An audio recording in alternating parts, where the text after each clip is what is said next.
এই যে দেখুন আপনাদের দুষ্টু মিষ্টি পিকামণি কি করছে, আমি বাসায় নাই, সে তার পাপার সাথে কি করে। তার পাপা স্টাডি করতে বসলেই সে এই যে দেখুন তার পাপার ল্যাপটপের উপর উঠে বসে থাকে।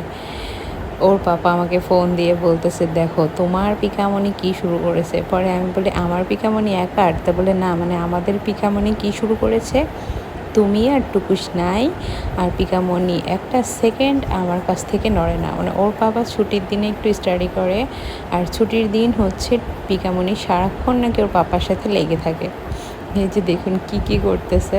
এই ভিডিওগুলো দেখলে আমার আসলে মন খারাপ লাগে, জেলাসিও লাগে, আবার খুব আনন্দ হয় যে আমার ময়নাটা কোনো একটা কারণবশত আল্লাহ হয়তো চায় নাই, তাইও আসে নাই। কারণ আসার সব প্রিপারেশন ছিল এবং আসার গাড়িও চলে এসেছে, আসার একদম 20 মিনিট আগেও পালিয়ে গেল।